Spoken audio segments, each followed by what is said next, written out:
Hi everybody, and once again welcome to Pankaj's Echelon Tutorials. In this today's session we are going to deal with IGCSE curriculum, and the subject is this time chemistry, and the topic that I've chosen is stoichiometry. Okay, so the topic is stoichiometry. So let me write that as well. Uh, Stoichiometry. Now this happens to be chapter number 4 from your course book on chemistry. Okay, and this is for the IGCSE 10th grade, right?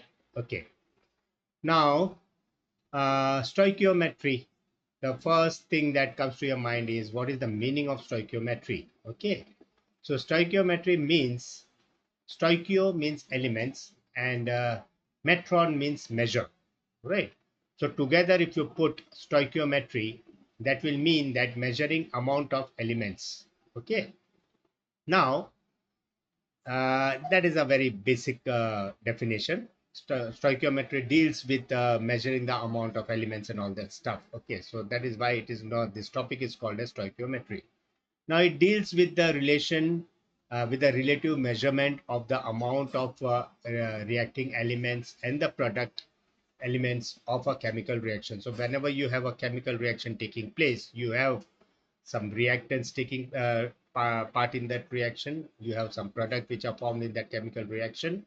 So the relative measurement of the amount of these reactants and the products formed, this all covers this particular stoichiometry topic. Okay, what quantity of certain reacting substance will form what amount of a product? This type of questions, if they come to your mind. Okay, so these are the questions which can be answered in this particular topic, that is stoichiometry.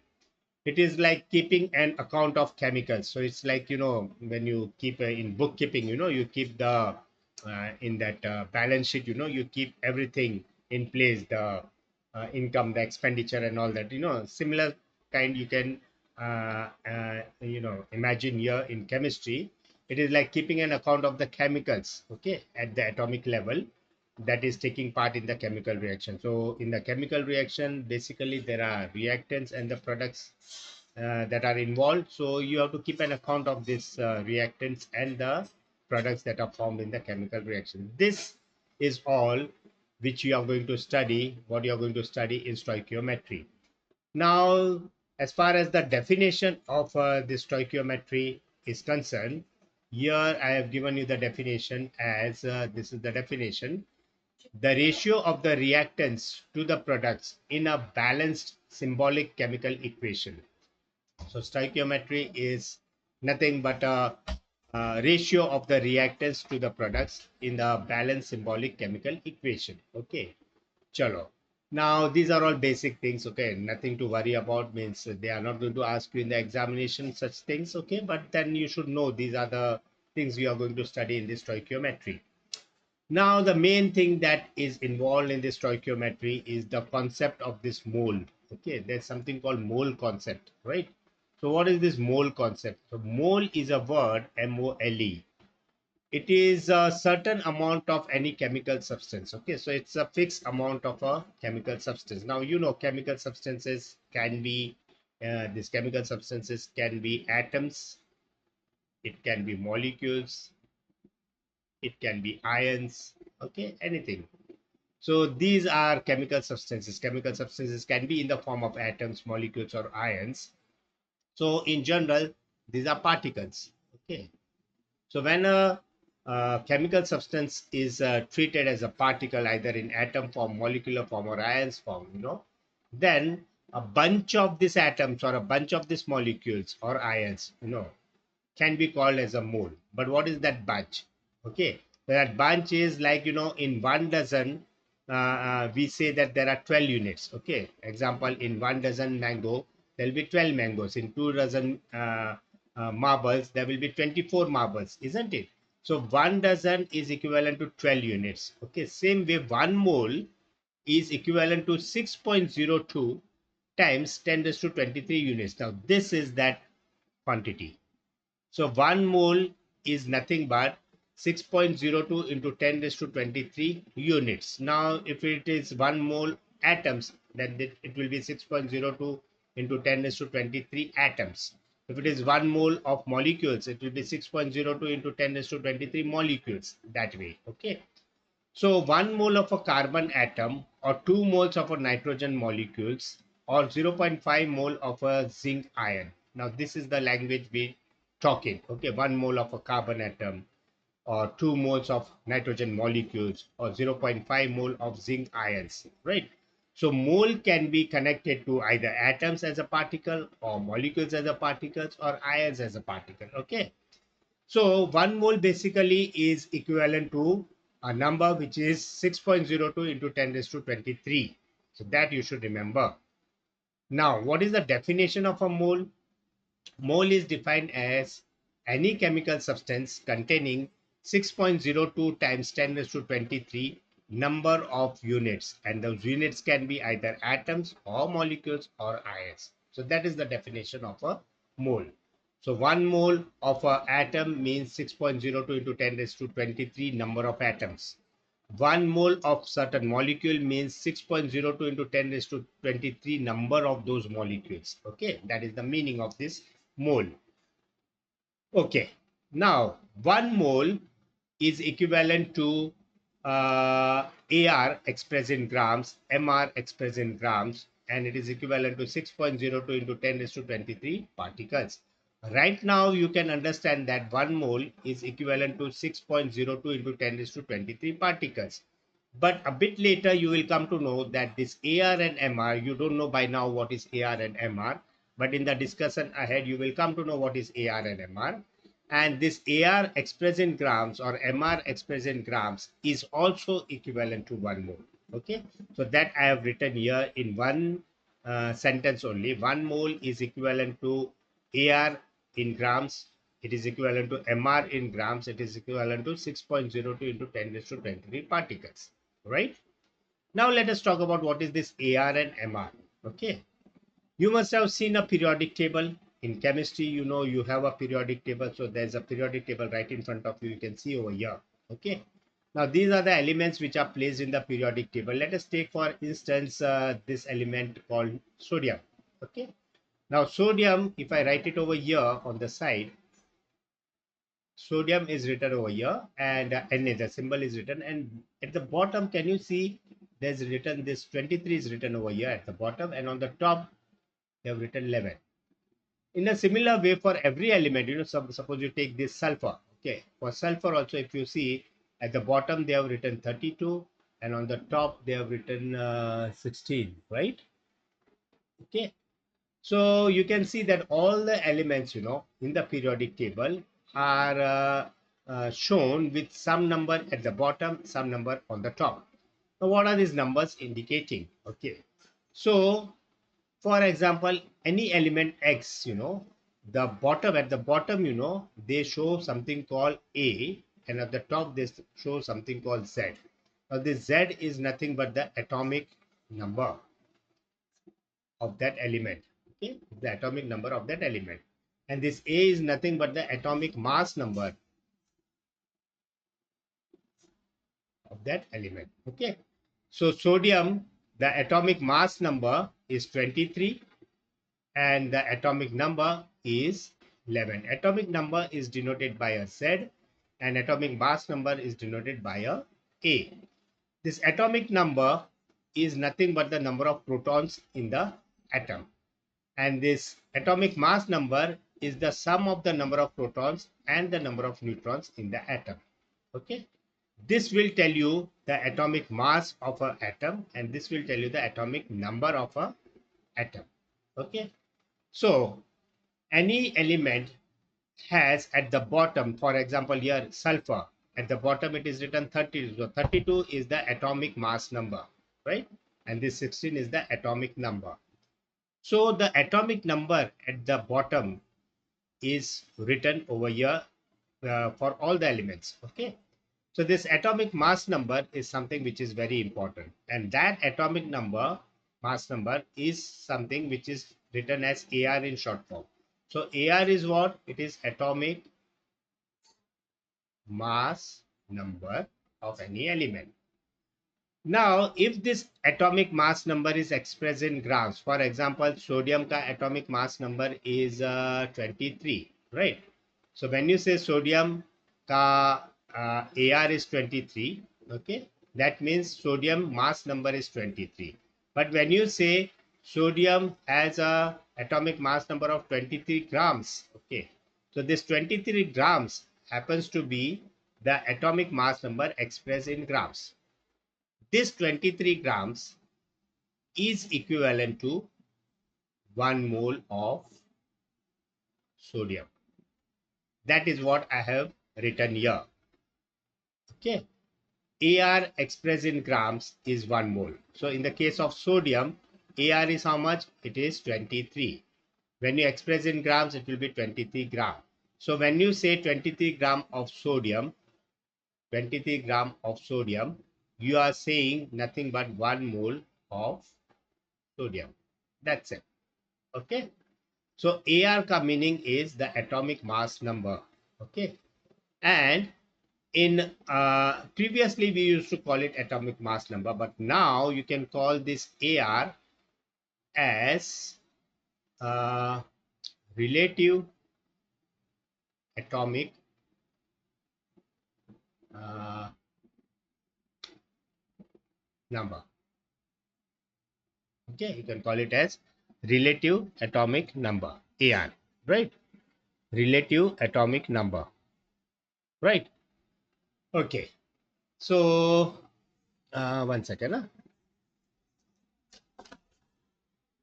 Mm, relative atomic mass, you can call it, not relative atomic number, it is relative atomic mass. Okay. Yeah.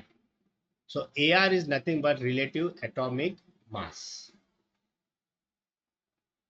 In short, you can write it as RAM. Okay. So AR is nothing but relative atomic mass, right? So relative atomic mass is AR. That means you should not express it in grams. But when you express this AR in grams, you know, it becomes molar mass. Okay. So 23, for example, sodium.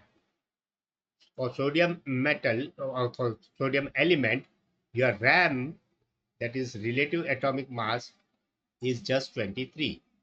But for sodium, if you say 23 grams, then this happens to be something called as molar mass, or it is which is equivalent to the mass of 1 mole. Okay, this is known as molar mass. So these terms, you know, you should become familiar with, and you should understand the proper and the precise meaning of these terms. When we say relative atomic mass, we are talking about AR. It is just a number. You don't have to put the G in front of that. Okay. When you say 23 gram of sodium, you are not saying relative atomic mass, but you are saying molar mass of sodium. So molar mass of sodium is 23 grams, right? The meaning of this is the mass of 1 mole of sodium is 23 grams. Okay, so 1 mole is equivalent to 1 mole is equivalent to the AR expressed in grams. Okay, AR is relative atomic mass. So till here I have made you understand what is the meaning of AR. Okay, now AR is something which you can talk about only in the case of a single element. Okay, but suppose you are dealing with some molecule. Okay, for example, suppose you have a molecule like CO2, or suppose you have a molecule like H2O.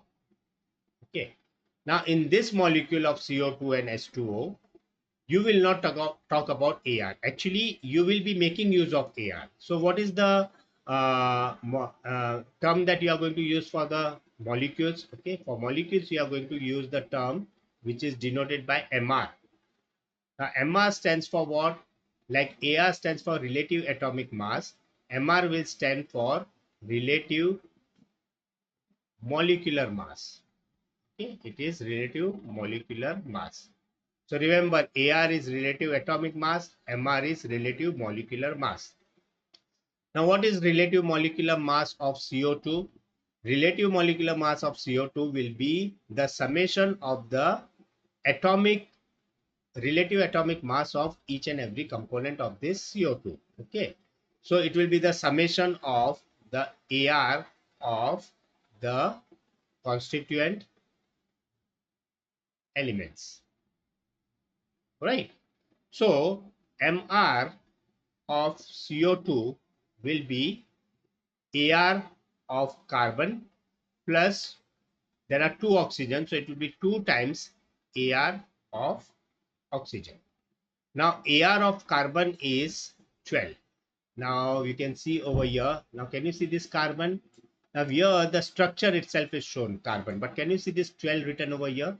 So this 12 is the AR of the carbon, the molecular mass, the atomic mass number, or you can say the relative atomic mass. Okay.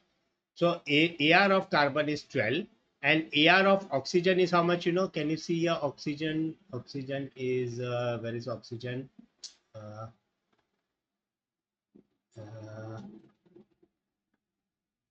like, okay, we can see over here. Can you see here? There's oxygen shown over here, right? Oh, now at the bottom of the oxygen, it is written 16. So 16 is the AR of oxygen. So here you'll have to take 2 times, this is 12 plus 2 times AR of oxygen is 16. Now this total will happen to be the MR of carbon dioxide. Now this happens to be 12 plus 2 is 14. 14 plus 16 is how much? Let us work out. 6, 7, 8, 9, 10, 0, 1, 2, and how much is this working out to? 16 2s are 32. This is into, right? 32 plus 12. So 32 plus 12 will be how much? 32 plus 12 is 44, right? So this will work out to 44. Okay. This will work out to 44. So MR of carbon dioxide is 44. Same way, MR of water molecule or water will be equal to 2 times hydrogen. Hydrogen ka AR value is 1 plus 1 times oxygen ka AR. Oxygen ka AR is 16. So this will happen to be 2 plus 16, which is equal to 18. So 18 happens to be the MR of H2O and 44 happens to be the MR of CO2. Again, this 44 gram will mean molar mass of this carbon dioxide and 18 gram will mean the molar mass of water. Okay. So as far as AR and MR is concerned, I have explained you the main difference is AR is connected to single elements or single atoms and MR is connected to molecules. Okay. And MR is nothing but a addition of the AR of the constituent atoms. Right. So this MR and AR, that is relative atomic mass and relative molecular mass, the concept, I think it's a bit clear to you. Okay. Now let us go ahead and see further. Let us consider the first 20 elements of the periodic table. In general, any element can be expressed as X. At the bottom, you write A, that is the atomic mass number, and the top, you write Z, that is atomic number.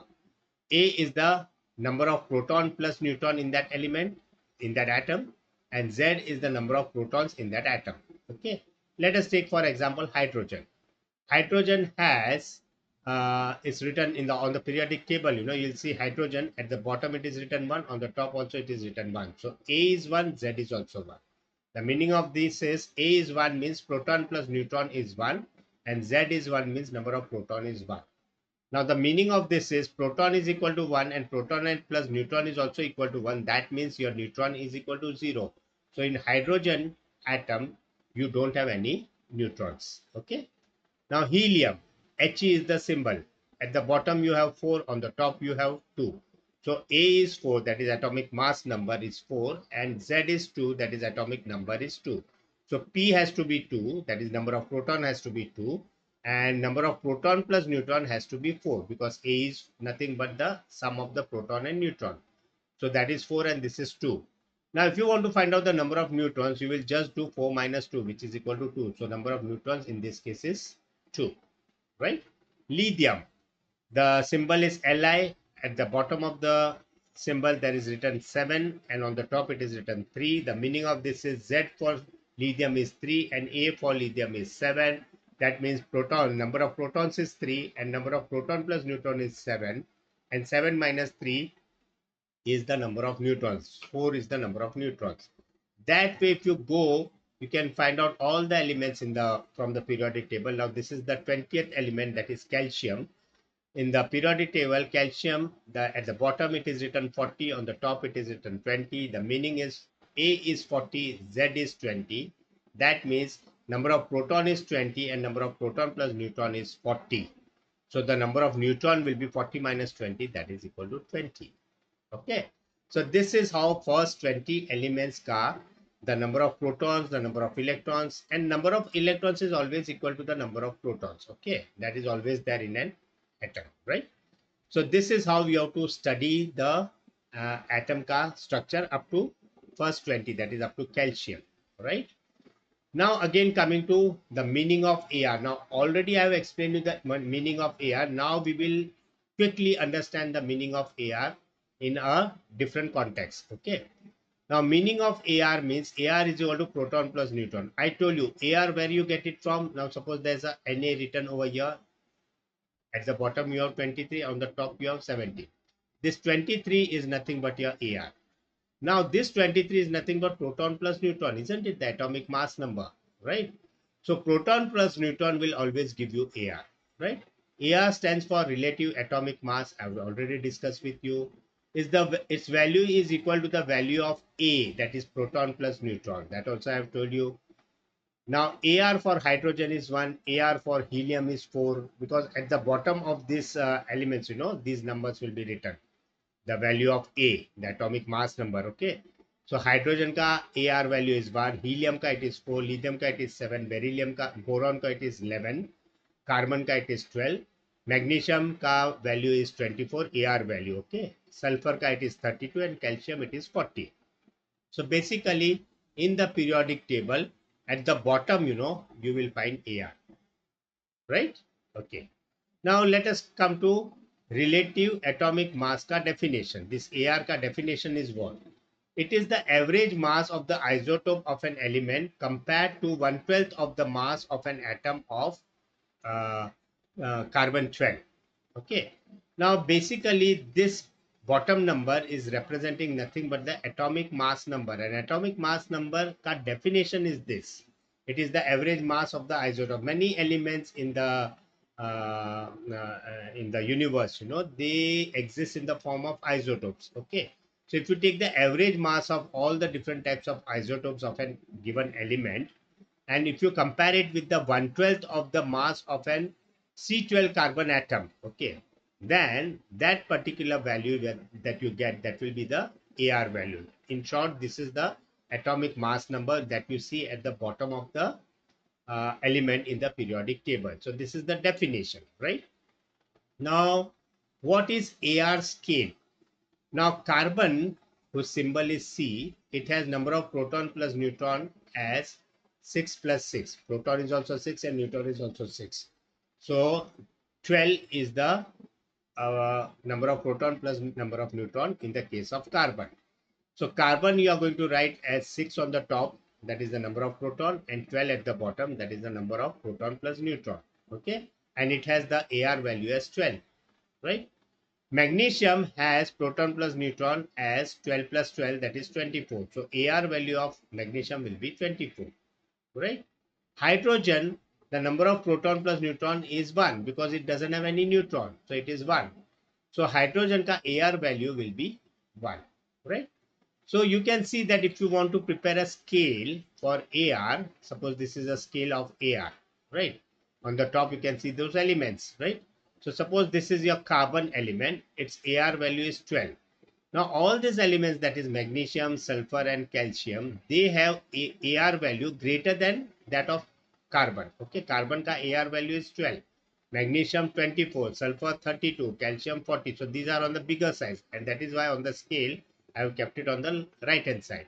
Hydrogen ka the AR value is 1, which is less than that of carbon, and that is why I have kept it on the left. So if you want to draw a scale of AR, you can draw it in this way. All the AR values less than 12 will come on the left hand side of the carbon, and all the values of AR greater than 12 will come on the right hand side of the carbon. So this is known as the AR scale. Now coming to what is MR. So as I told you, MR is nothing but the relative molecular mass. Now MR, when you talk about MR, you will have to consider a molecule, not an atom. Okay. Suppose you take an example of carbon dioxide CO2, then it has MR value as 1 into AR of carbon plus 2 into AR of oxygen. That's right. That is what I explained you earlier.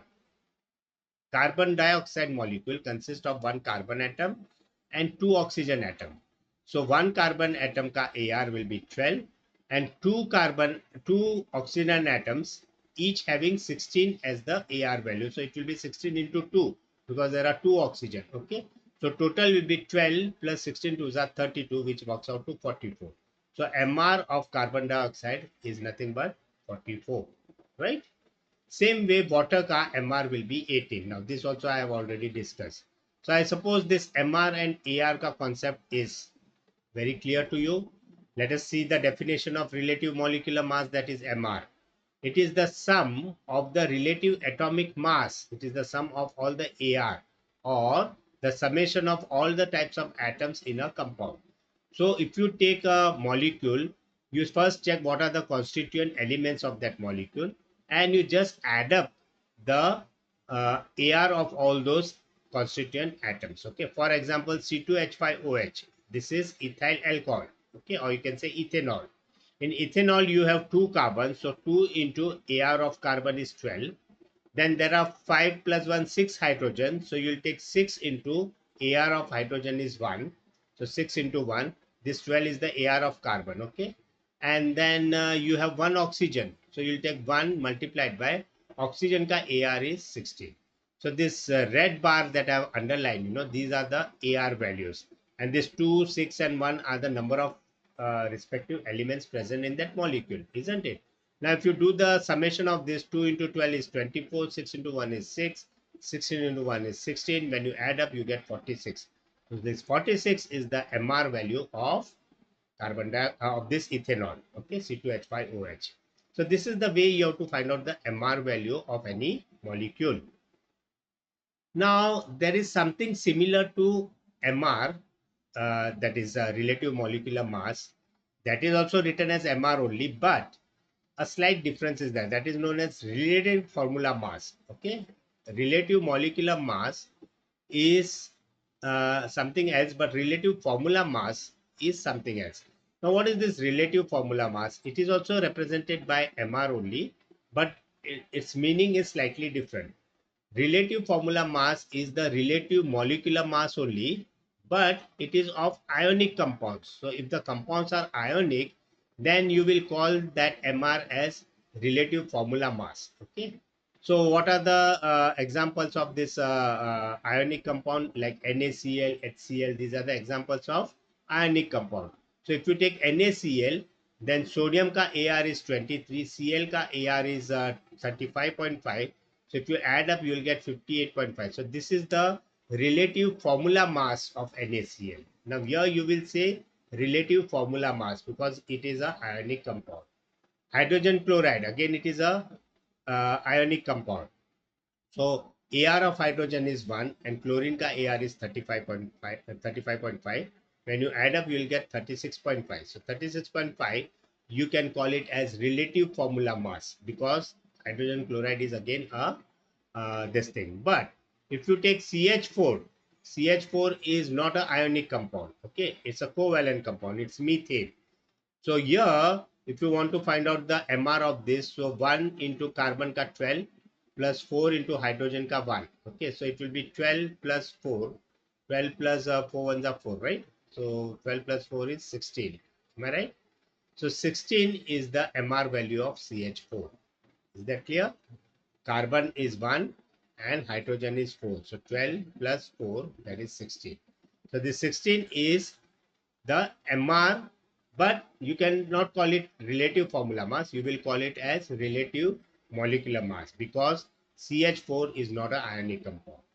That's the only difference. Okay, so don't get confused between what is relative formula mass and what is relative molecular mass. Both are the same thing. Only thing is, when you are talking about ionic compound, you have to use the word relative formula mass. When you are talking about organic compound or a covalent compound, you have to talk in terms of relative molecular mass. That's it. Okay, ethanol, it's a organic substance, and that is why we call it relative molecular mass. Is that clear? Fine. Now coming to the mole concept and the basic four formulas. Now this particular session is becoming lengthy because the introduction, the elementary things, which leads to this concept. Okay, that was very important for me to make you understand. And that is what I did in this long session. So I think by after introducing this main concept, okay, concept of mole and these 2, 4, 5 formulas, okay, I will stop this today's session and then we can continue in the next video. Okay. So after accumulating all these concepts, little things like AR, MR, mole concept and all that, now we can come to these 4 or 5 striking formulas, right? 1, 2, 3, 4 and 5. First of all, let me talk about this Avogadro's number.